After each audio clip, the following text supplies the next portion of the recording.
Welcome to Fall Summit, a story-based podcast about tales, trails, and epic fails. I'm Octavia. And I'm Em. For those of you just joining, we're going to bring you 2 stories and our thoughts on the tales, ending with trail mix, where Em will bring you 3 songs, and then trail etiquette and other shit by me. Yee freaking ha. Yeehaw. How you doing today, Em? How am I doing today? Yes. Much like the weather, God. I'm dismal. Why?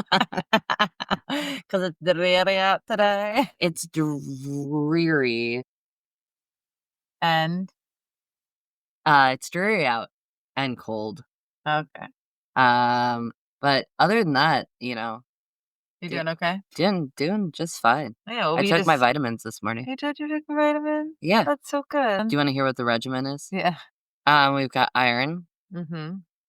We've got magnesium. Mm-hmm. We've got B12.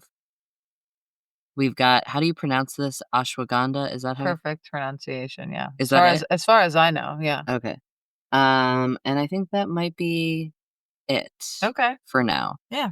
But that's what I'm trying out because I think I am iron deficient. I think and magnesium deficient, mostly because I don't eat meat regularly. And I think it's affecting my sleep and my stress levels and my anxiety. Yeah, it can do all those things. Yeah. Yeah. So for sure. We'll see. How are you? I'm good.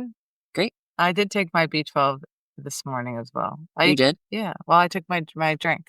Oh, you're smart. It has all sorts of crap in it. Is it good crap or bad crap?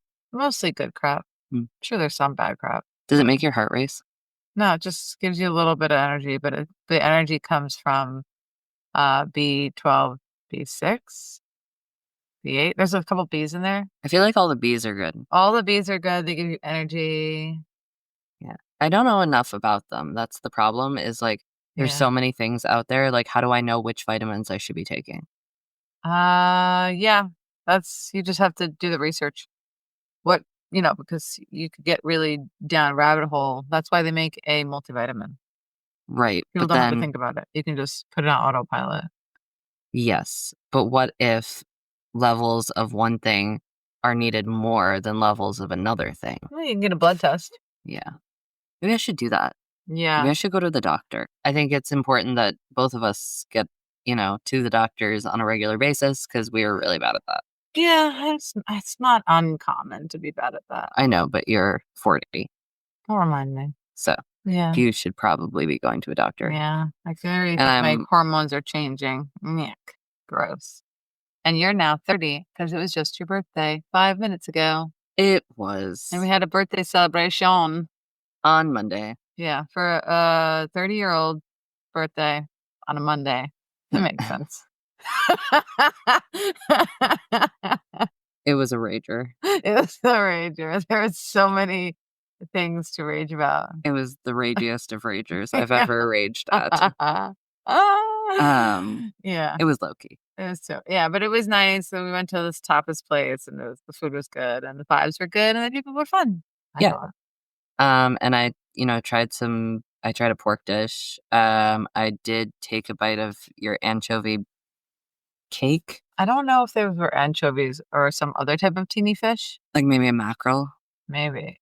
It didn't feel like an anchovy to me because they were too big.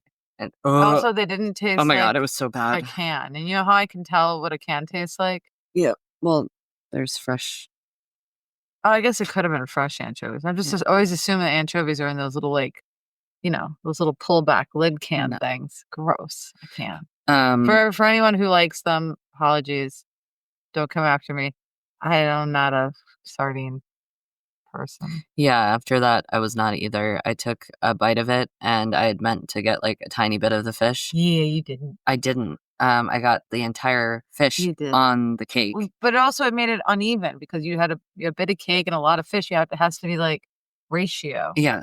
I also ended up because Corey was right across. Yeah. Locked dead eyes.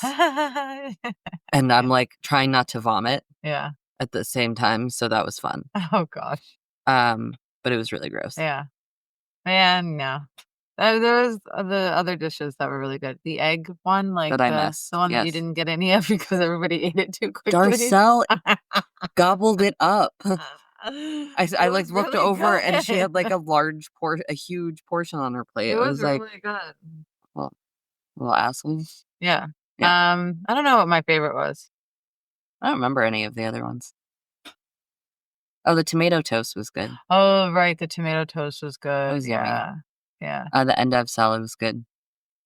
Yeah. I didn't like the frisee salad as much because it No. had it was kind of like a play on Caesar, but like it was like a lot more of the fishy Yeah. flavor than a regular Caesar salad would have, and I don't mind a little bit, Yeah. but not that much, too much. Darcel did not like that. What was it was like the mayonnaise-y one. Oh, it was like a potato salad. Yeah. It was really good. Yeah. I liked She it. did not like I had like a few different helpings. Well, this top it, so it's like this tiny little thing. So I had like maybe like, I took some twice. And it's probably like 3 mouthfuls. Yeah. So like Darcel thought I was funny though, because she was like, "What was your favorite thing that you ate tonight?" And I was like, "The cheese." Jeez. She thought that was the funniest. Yeah. That was for the bit. Yeah. Yeah. But it was also probably my favorite. Yeah. I think it was a manchego. I don't know. I don't remember what they said. The olives were really good. They're like I in a didn't try nice any of the olives. marinade. You didn't try any of the No, olives? I was too nervous. I just put back 4 sangrias and just left it at that. It's too many sangrias. That was a lot of sangrias. It's too many. And then I was like looking from everyone to everyone, and like my social anxiety kicked in because I was hearing bits and pieces of conversations that were happening on each, and I was in the middle. Yeah. And I felt like, I'm the person that, because I invited people that don't know each other. Right. Partly from a previous job, partly from my current job. Right. Some of your family members mixed in. It was a weird mix. It was a weird I thought it worked out though.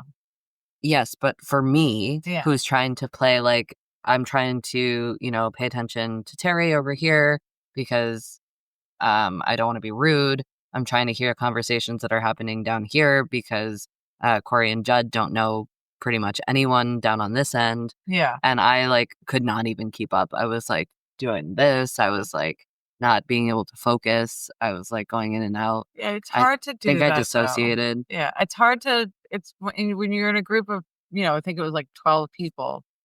You can't like navigate and control the conversation flow. You just kind of have to, tune in to a word that sounds interesting and then make a comment about it. That's what I do.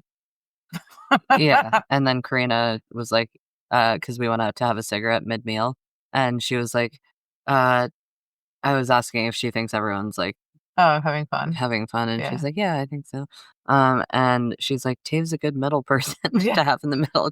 I got to sit in the middle of the table.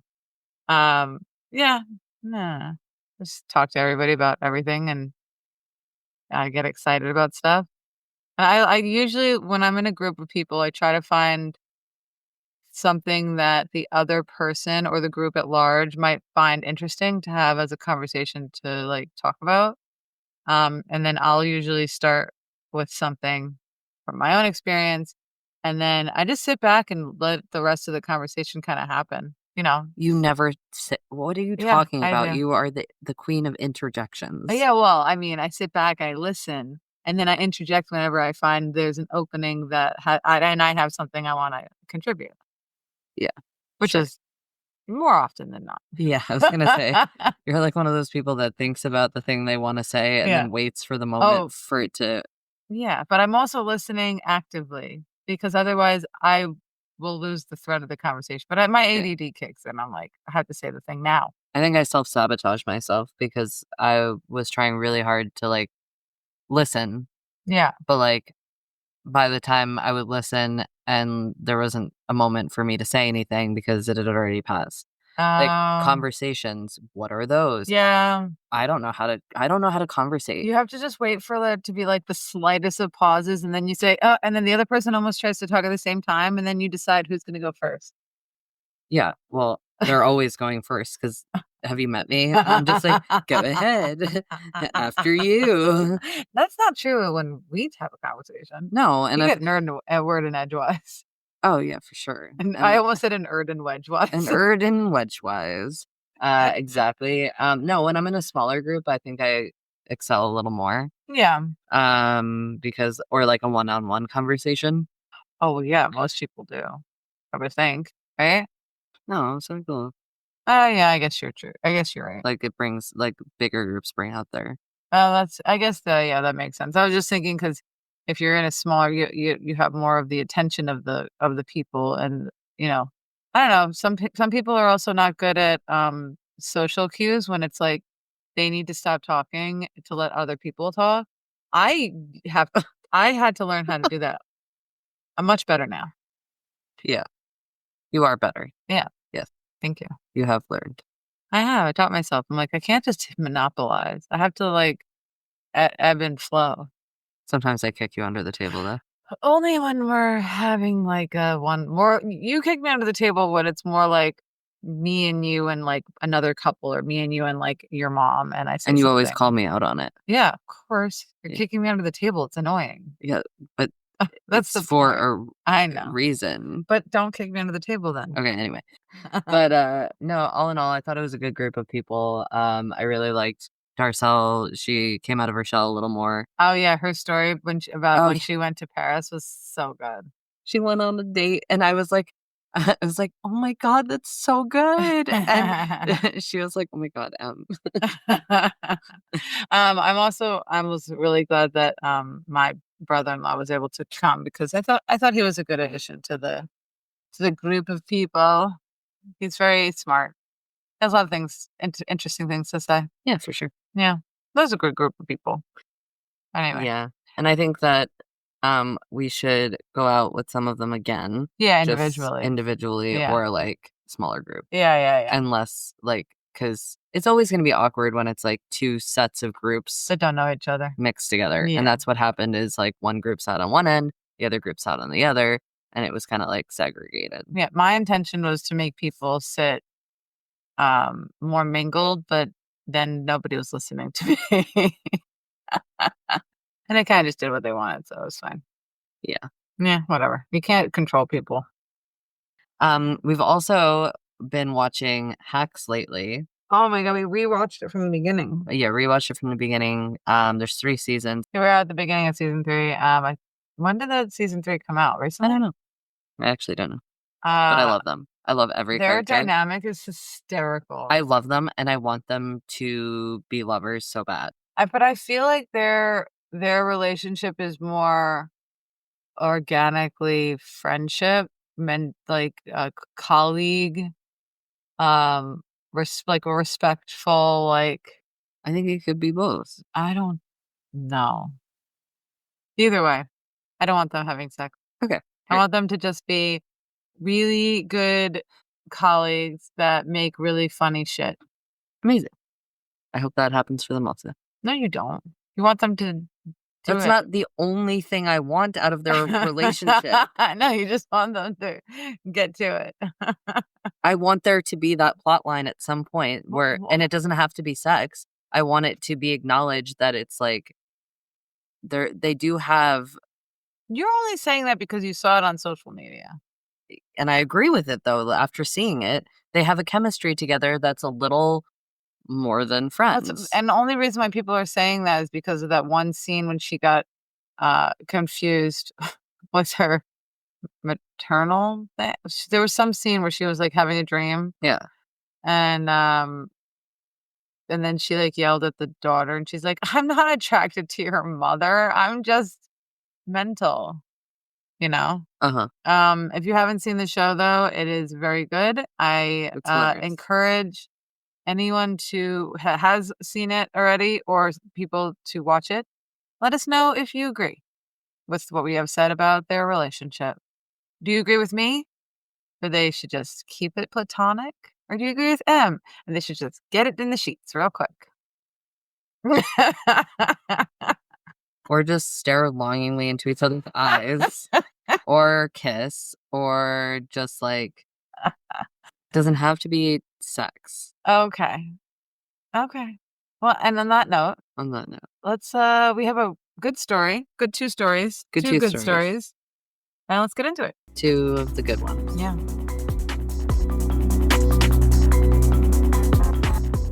All right. So story number 1 is called Black Bear Don't Care. It was submitted to us by Matthew Curley, who is a follower of ours on Instagram. Thank you. On Instagram, he goes by Matthew_Curley, and he also has a band. Yes, he does have a band, which I'm very excited about. It's a bluegrass band, and it's called On the Trail. And I'm going to be talking a little more about bluegrass in general and the origins of bluegrass, and also 3 specific songs that On the Trail have written and produced that I like, that I enjoy. That. And their music, I mean, it's called On the Trail, but obviously it accompanies hiking very well. So thank you for submitting this story.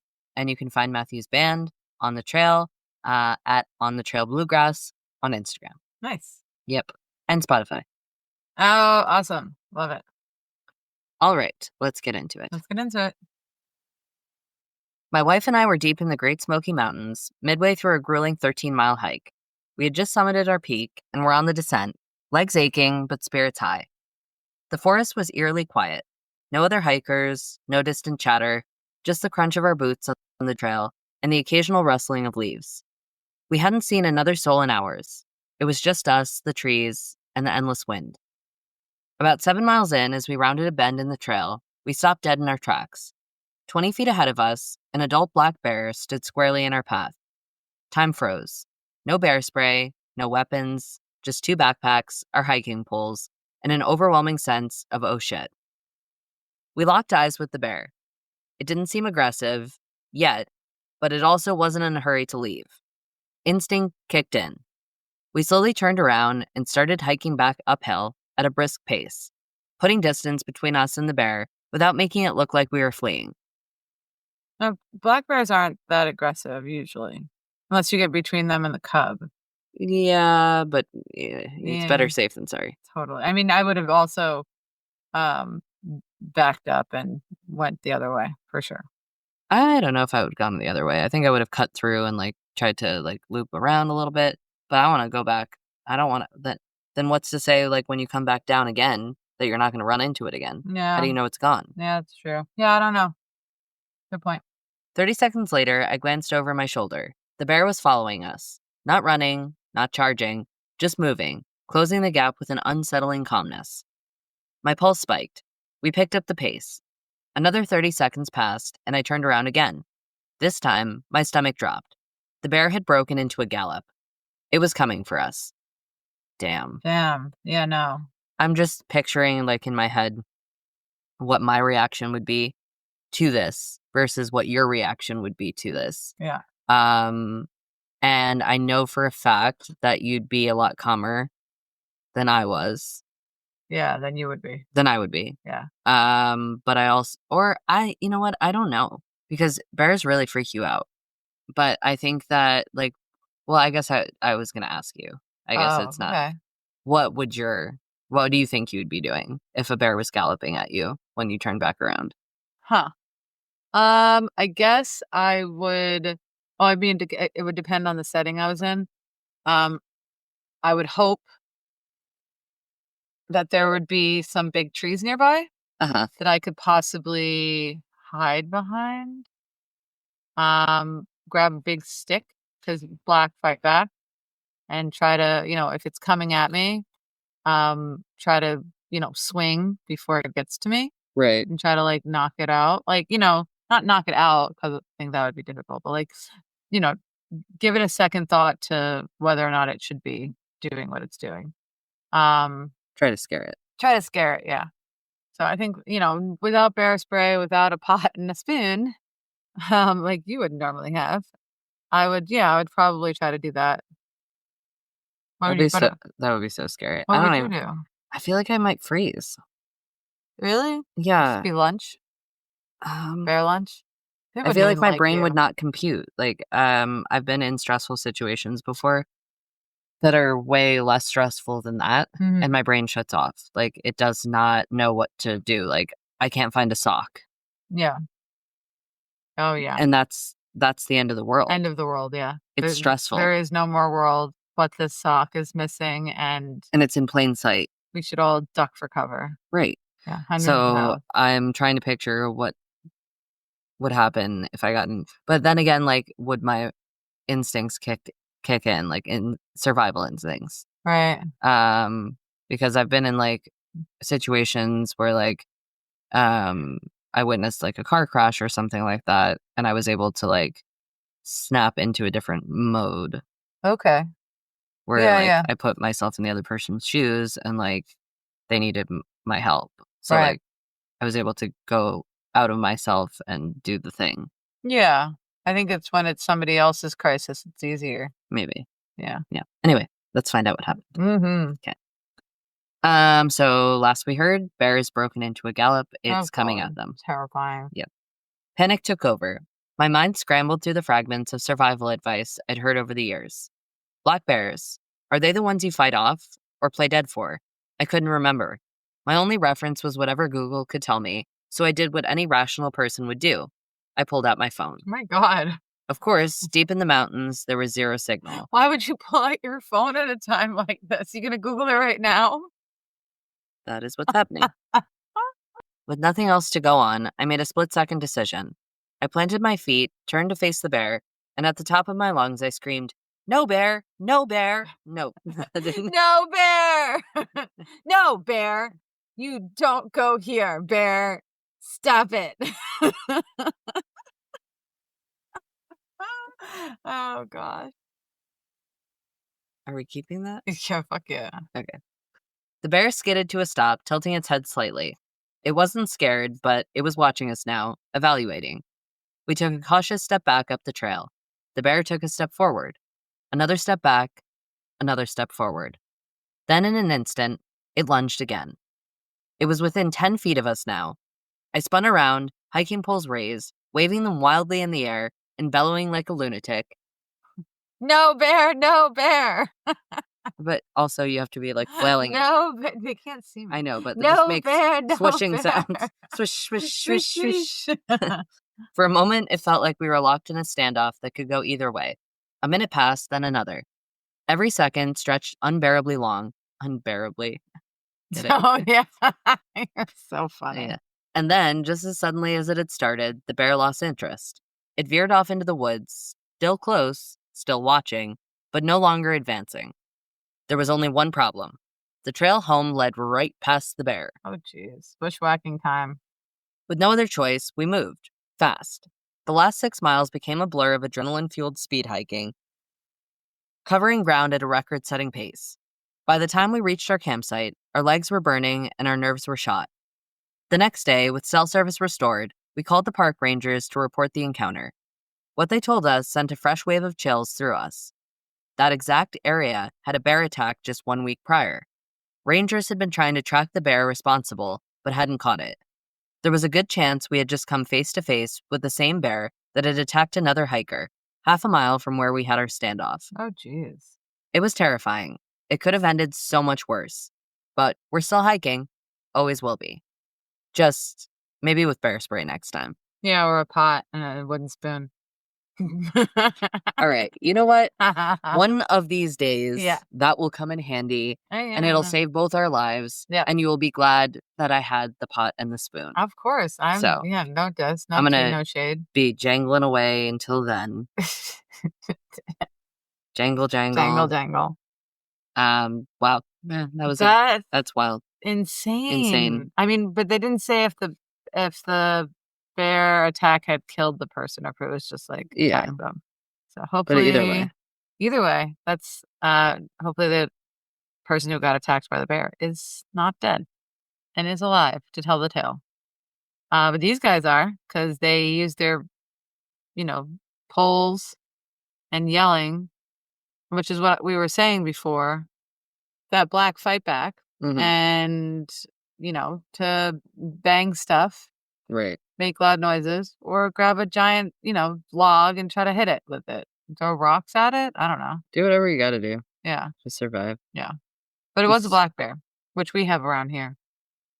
But they're mostly dumpster divers. Yes, that is typically what we have around here. We get a lot of people, like restaurants complaining that bears are going into their dumpster. Yeah. Neighborhoods are complaining that garbage cans are getting knocked over.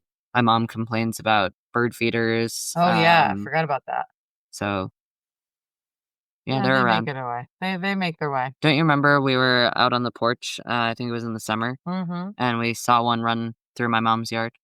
Wasn't that like an adolescent bear? Yeah, it seemed like a younger one. It wasn't like a baby. It was like your mom said she thought it was maybe like an adolescent male that was like venturing, like going on like a walkabout. You know what I mean? Yeah, and then it terrified the rest. She like made a call to the neighborhood watch. Yeah, literally, she made a call to who's the neighborhood watch, and reported that shit. Yeah. Scared everyone else. Scared everyone. That's cool. Speaking of which, but like, sorry to go off on a little bit of a tangent, but my mom's neighborhood, they just got their first confirmed case of bird flu. Really? Yeah. Like down by the pond, by the lake. Yeah. There was this goose that was acting strangely on somebody's porch and was vomiting, and like that's weird for goose, a goose or any bird is to be vomiting. So then it like was like walking around and like kind of seemed really, really out of it. And then it just collapsed and died. And so he called it in, and they were like, well, if you feel comfortable, you can, make sure to wear gloves, and then put it in something so that it can be tested. Oh, yeah. Or burn it, or like, basically just don't leave it for other things to eat. To spread it more. Yeah. And then it was confirmed that it was. Oh, wow. So bird flu, that's the disease that is affecting chickens a lot. And they had to kill millions of chickens. Yeah. Is that maybe one of the reasons why our egg prices are so high? Because there's limited chickens? Or were those chickens maybe like the ones that you eat? Yeah, it's definitely contributing to egg prices. I would say going so. up. Yeah. So it has nothing to do with other things. I'm just kidding. No, everything else is his fault. Yeah. He must not be named. It's easy to blame him for this also. Let's blame him. Yeah, great. Do it. Egg prices. Yeah. Any other Fuck you, things? Donald Trump. No. Housing. Yeah. Yeah. Are you ready to get into story number 2? I am so ready, yes. Great. What's it called? It's called, story number 2 is called Lost in the Desert. This is going to be a fun, wacky ride. Are you ready for this? Yes. Okay. Back in my early 20s, I found myself deep in the Utah desert, riding a substantial acid wave with a group of friends. Now, acid wave. Do you understand what that means? No idea. What's acid? So they're riding a wave of acid. Yeah. So stomach acid, maybe? Sure. Yeah. So one of them, they have like wetsuits on? Yeah. Oh, they're surfing. Yeah. They're surfing. Yeah, on acid. Great. No, the drug. Thanks, Dave. Yeah, you're welcome. Everyone Captain needed Obvious. that. Yeah. Thank you.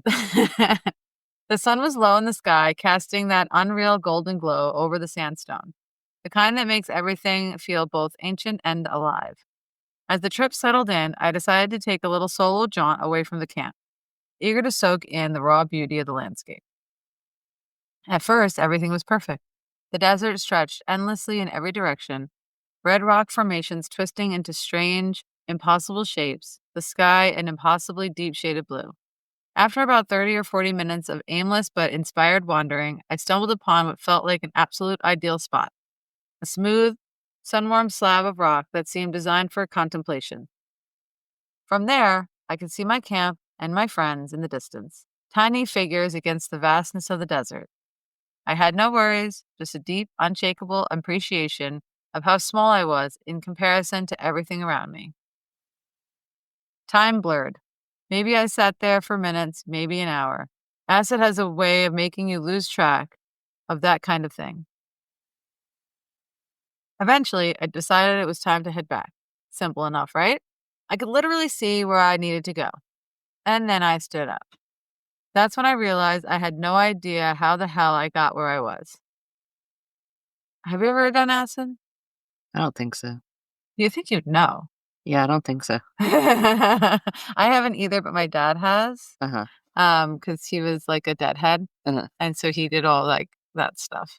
Yeah, he told me some stories, and we won't share that right now. But anybody who has taken acid, like in the beginning when acid was first, like when acid was popular, was like the 60s, 60s,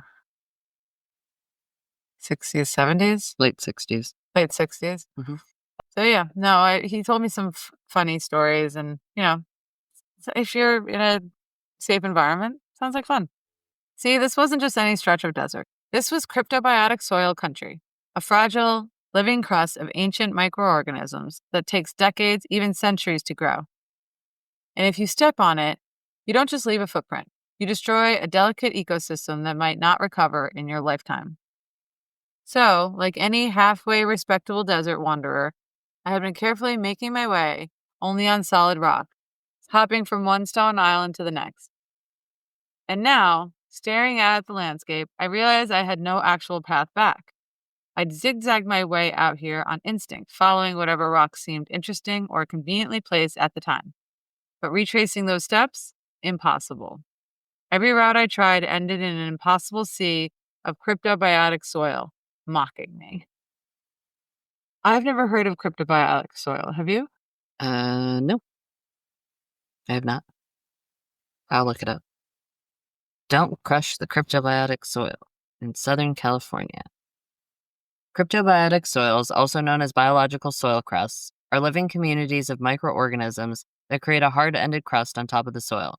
They're found in arid and semi-arid regions around the world. Benefits: they prevent erosion. They provide nutrients for plants.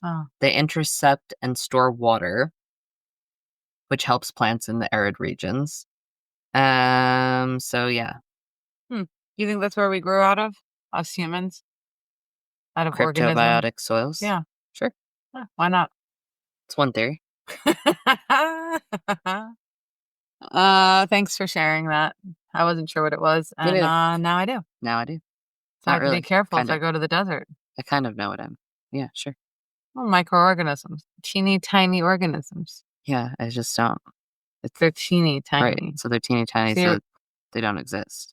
No, it's like if you were to kill a bunch of bugs. Why would you do that? That's terrible. Don't kill a bunch of bugs. My God, that's what Seb was talking about at the party the other day. Was well, not killing bugs, but killing squirrels. Oh, oh yeah, squirrels too. Gross. Anyway, so he's trying to find his way back. Okay. I could see camp. I could hear my friends laughing in the distance.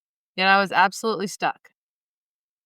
What had been a casual, meditative stroll had transformed into a full-blown psychedelic puzzle of existential proportions. What followed was hours of trial and error. I'd head in one direction, reach a dead end, backtrack, try again. The rational part of me knew I wasn't actually in danger. Worst case, I'd have to just sit and wait for someone to notice I was missing. Oh, poor guy. Yeah. But in that moment, I was on a psychological odyssey, a test of patience and sanity. I was trapped in a maze with no walls, lost in a place where I wasn't actually lost. I was meandering. You were? Meandering. Oh, it was maddening. God. What's wrong with me? I was meandering. You said it with such confidence. It was so good. Yeah. Well, because there's an N. Sure. And D. I get it. It's just funny. By the time I finally pieced together a route back to camp, the trip was winding down. I was mentally and emotionally wrecked. My friends, of course, had absolutely no idea what I'd been through. To them, I had just gone off to check out some rocks for a bit. Meanwhile, I had been on a journey. It sounds like that movie. It's the one with the kangaroo? No, with the crystal fairy. Dark Crystal? No. Crystal Fairy and the Magical Cactus. Huh. So it's Michael Cera, who I love very much. And Gabby Hoffman. Okay. Who I also love very much. And they go off, and she's her name is Crystal Fairy. Yeah. And she is out there. She is out there. The chosen name like that, I'm assuming it's chosen, unless it's a birth. We don't know. Who knows? But then they end up like the whole thing is like them trying to find peyote cactus. So that they're able to take a trip out in the desert. Gotcha. Like a trip, you know what I mean? We saw a documentary of someone taking peyote in the desert as on like a spiritual journey. Yeah. It sounds awful. They throw up a lot. Yeah. But you know, they were young and whatever. But they were like climbing up rocks and like doing a lot of the stuff. And it's like a road trip movie and it's nice. Oh, that's fun. So, I love a good road trip movie. Fun. What year did it come out? 2013. Oh, it's not that long ago. I was assuming it was like an older movie. Oh no. Oh, okay. I think you saw part of it with me. This one. Oh yeah, that does look. Yeah, I think we have seen that together. Anyway, continue on. In the grand scheme of things, it wasn't some near-death survival story, but it was one hell of a lesson. Just because the desert looks open and flat doesn't mean you can take a straight path anywhere. And when you're wandering, especially well enhanced, quote unquote, pay attention to how you got where you are, because getting there is easy. Getting back, that's where things get interesting. For sure. Can you imagine like getting lost in the desert? That's what happened in that movie. That's what made me think of it. Oh, yeah. Is they get like, she gets lost in the desert. She's naked. Like she strips out of her clothes on her psychedelic trip. And then is like piling rocks together and then can't remember how to get back to the beach. So they're like wandering around and trying to find her. Yeah. Yeah, no, I mean, that sounds nuts. I would not like to get lost in the desert sober. I would definitely not like to get lost in the desert tripping on acid. Yeah. Yeah. No, thank you. No, thank you. No, thank you. But I'm glad we got to learn about the microorganisms in the dirt you can't step on. Also, the fact that he was sound of mind, or she, the fact that they were sound of mind enough to think, oh, I don't want to, disturb these microorganisms. Yeah. That's pretty cool. But I like the story a lot. Yeah. I thought it was well done. I thought it was well told. And I enjoyed the experience. I felt like I was taking a psychedelic journey with them. Yeah, I like that it wasn't like perilous. Right. It was interesting.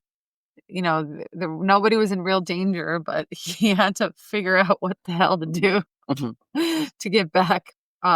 When he could have just walked straight if he wanted to kill all the microorganisms, or if he didn't care. He could have. But I'm glad he cared. We need those little microorganisms. Right.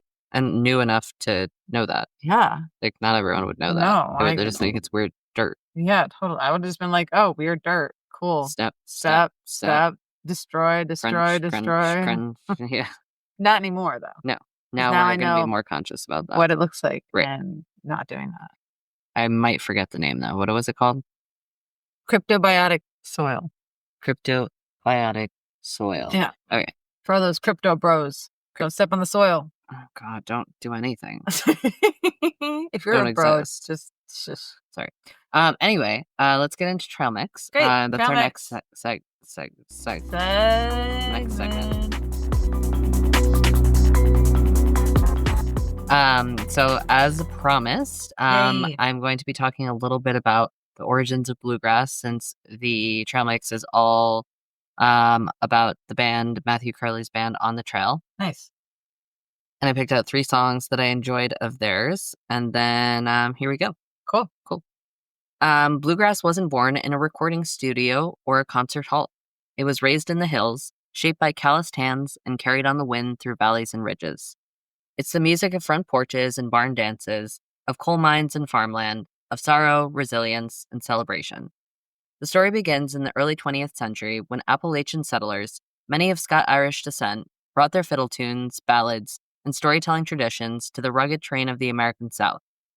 These melodies blended with African American musical influences, particularly the banjo, which originated from West African traditions and found its way into mountain music, which I did not know, actually. I didn't know that either. My dad's a banjo player, and he's never told me that. Yeah. I'm sure he knows that, though. So we should have a conversation with him. Yeah, I'm going to ask him about that. The high, lonesome sound of bluegrass took shape in this melting pot of cultures, where songs were passed down by ear, carried from one holler to the next. It wasn't until the 1940s that bluegrass got its name, thanks to Bill Monroe and his band, the Bluegrass Boys. Monroe, a Kentucky native, took the traditional sounds of Appalachian string music and supercharged them. His mandolin playing was fast and percussive, his band's harmonies soared with urgency, and his music pulsed with an energy that set it apart from old-time country. With the addition of banjo virtuoso Earl Scruggs, whose three-finger picking style turned the instrument into a force of nature, bluegrass was officially born. From there, the genre evolved like a winding mountain road. It split into traditional and progressive styles, with artists like the Stanley Brothers and Flatt and Scruggs preserving its roots, while others, like Newgrass Revival and Punch Brothers, push boundaries. But no matter how it changes, bluegrass remains tied to the land that birthed it. Every note echoes with the sound of rivers, ridgelines, and the open road. Nice. Oh, that's really interesting. I'm excited to hear about the, on the trail songs, though. Can't wait. You're right. You're gonna tell me. No, about say that again. Say that again. Can't wait. Me neither. Here we go. Blessed off. Okay. God. I feel like Miss Frizzle from what's that show called? I met the Magic School Bus. Magic School Bus, yeah. Why? I'm not really sure what just related that to me. I don't know. Okay. Anyway, first on the list is called Moonlight Harvest. Like walking a quiet trail under a canopy of stars, Moonlight Harvest carries the stillness and magic of the night. This is the song for those peaceful miles when the world slows down and you can hear nothing but the wind in the trees. Next on the list is Lead Me Back Again. Every trail leads somewhere, and sometimes it pulls you back to where you started. Lead Me Back Again is the melody of worn boots on an old dirt road, of longing for the place where your heart feels whole. And last but not least is Can't Get You Out of My Head. Some trails are easy, others test you. Can't Get You Out of My Head is the sound of a steep, winding ridge that won't let you go, just like the love the song sings about. With lightning-fast picking and a rhythm that drives like an uphill climb, this one captures the relentless chase of something or someone you just can't leave behind. Nice. So I really enjoyed their music. I thought it was good. It seems like they have a couple albums out. Oh, nice. Starting with a single starting with an EP album in 2019 called On the Trail. Oh, okay. And then their latest release is Where Do We Go From Here in 2024, which looks like it is a full-length album of 11 songs. Well, that's awesome. I always like bluegrass. My dad is a big, like I said before, he plays banjo, so he was always playing music as I was growing up. But he was more of like a old-timey music, like that's how we would describe it. But we would go to bluegrass festivals. That's fun. All the time. I used to go to those also. You did? Yeah. That's maybe cute. we were at the same one. Yeah, maybe. The Pete Seeger one. No, I went to a bluegrass festival in Virginia one year, and it was the first time I ever smoked pot. They rolled something called a Godfather blunt, which was apparently just a really big blunt. And you smoked the whole thing by yourself? No, I just had some. But yeah, no, I just had some. But it was always fun. It was always fun experience. Going to the festivals and the concerts and stuff. And he still plays. We should do his music sometime. But I don't think it's on Spotify. I think his band is trying to record something to put on Spotify, though.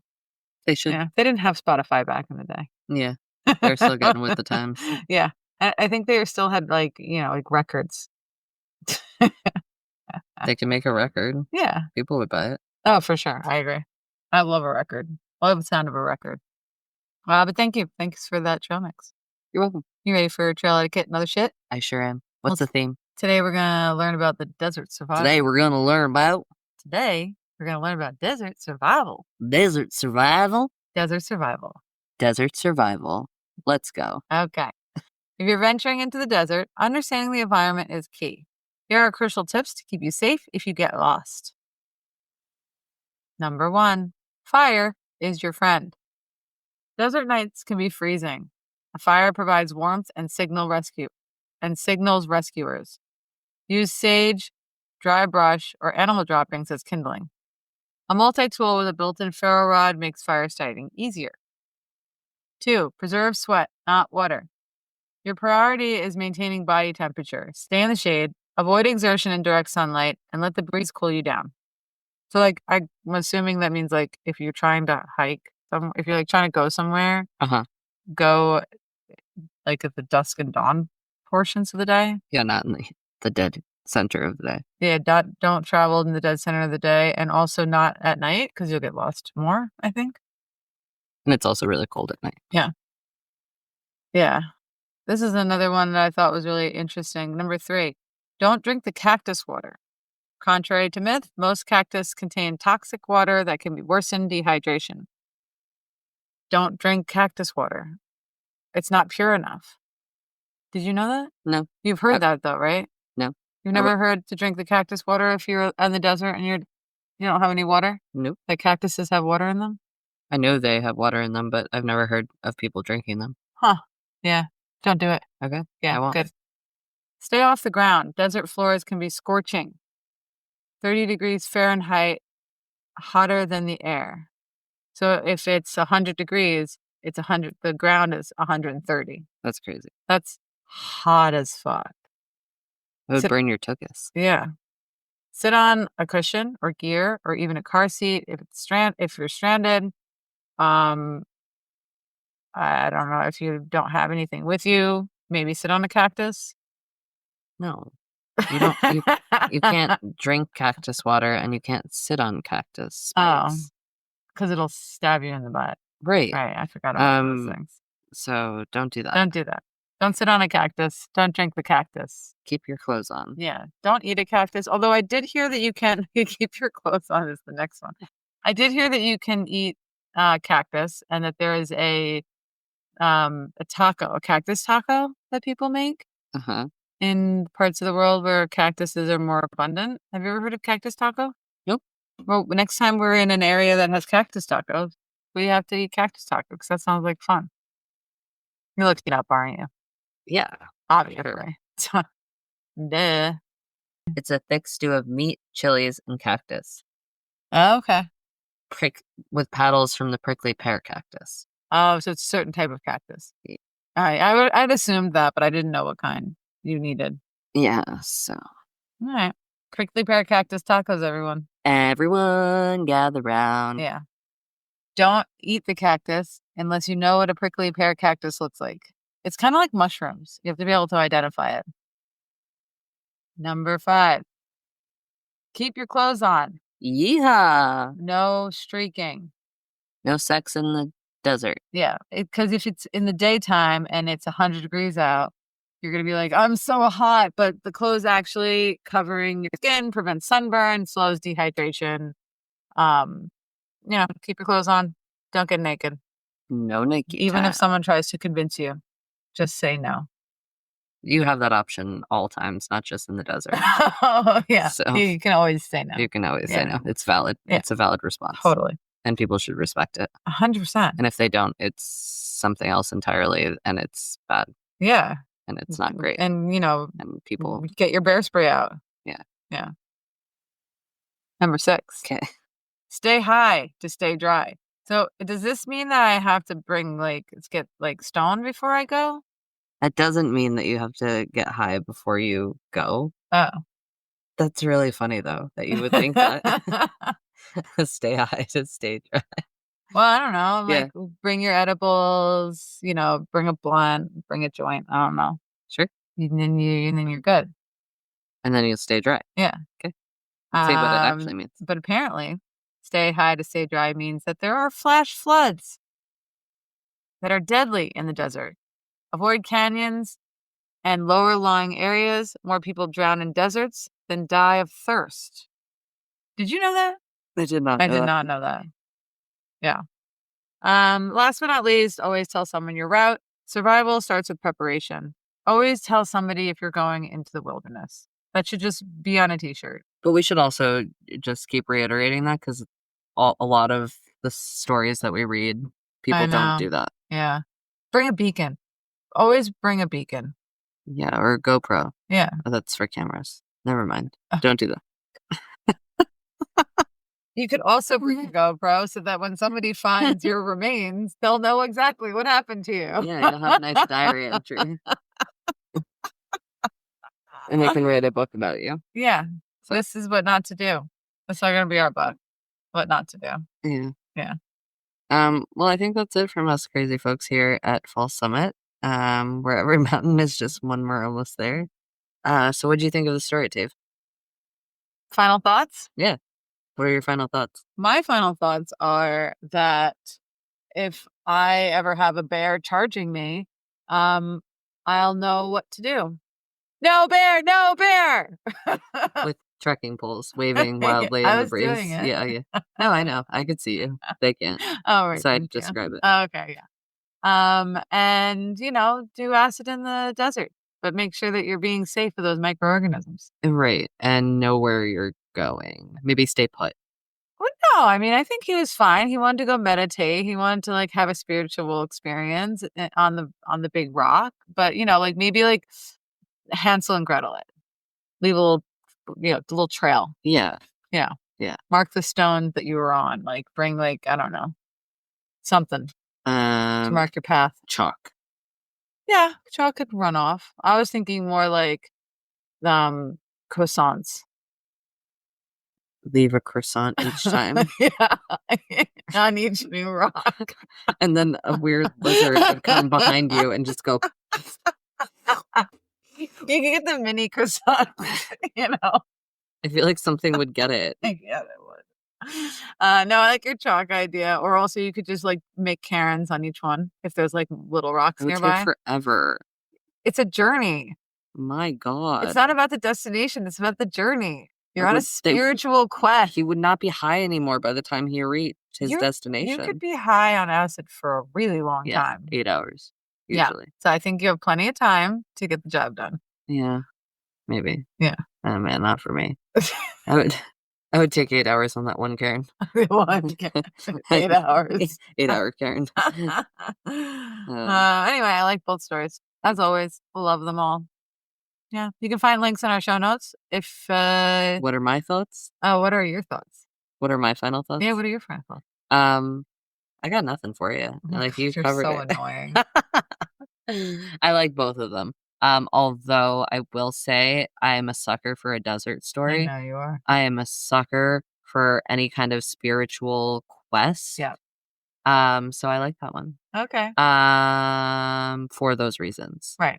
But I love the first one because bears freak me out. Yeah. And I feel like I would have a similar reaction to them. Waving my trekking poles like mad people and just shouting and doing whatever I could think of because my brain's not functioning properly. Yeah. In that moment. So I like that one. I did think it was funny that his first reaction was to go on his phone, though. Yeah. For me personally, I wouldn't think I'd have enough time. And also, I wouldn't want to take my eyes off that thing. Yeah. I get but the impulse, you're in a scary situation. You're not thinking. And you're like, oh, wait, properly. Do I lie down or do I, fight back? Yeah. I don't remember. Hey, Siri. Yeah. Right? I mean, I probably could do that. I usually have my headphones in, so I could probably just ask Siri from there. But knowing, from the times I've spoken to Siri, yeah, and that's not when I'm panicking, it would totally autocorrect to something not related. Okay, let's do it. Let's try it out. Yeah, what happens? Let's try it out. Hey Siri. What do I do if I run into a black bear on a hiking trail? Oh, she's making me read it. So it wouldn't tell me. Can you read it? No, you have to read it to me. Forget it. You're just sending in a complaint. Anyway, so that wouldn't be helpful. I think that's it from us crazy folks here at Fall Summit. As always, there are links in our show notes to anything that we talked about here on the podcast. And I think we're going to include a link to On the Trail, the bluegrass band. Oh, definitely. So that you can check out the music. Follow us on Patreon because we do have lots of bonus content on there that you folks are missing out on. And it's not that expensive. No. So skip your coffee for the day. Join us on Patreon and have a good time. Yeah, listen to some music, get some recommendations, listen to bonus episodes where we talk about silly things.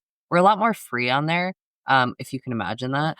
Loosey goosey. You know, we'll have a couple wine coolers. You'll wine and I'll wine. Yeah, but also drink wine. Yeah, drink wine and then wine. Yeah. Okay. Anyway, but that's it from us crazy people here at Full Summit, where every mountain is just one more almost there. If you enjoyed today's episode, please rate, review, and subscribe. And if you didn't enjoy it, well, maybe that's your epic fail of the week. And hey, if you got any questions, stories, or trail fails of your own, hit us up. Email us at fullsummit.pod@gmail.com or fullsummit on Instagram. Follow us on YouTube. Yeah, we're on you can YouTube. Also check us out on YouTube if you are like, I'm so sick of listening to you guys on Spotify and Apple Music and whatever. And you are like, I just want to listen to it on YouTube. Then just go over there. You can listen to it anywhere. Get to it. Yeah, there's so many options. Yeah, and we'll be back next week with more tales of misadventures and questionable decisions. Until then, happy trails. And don't fall off a cliff. See you out there.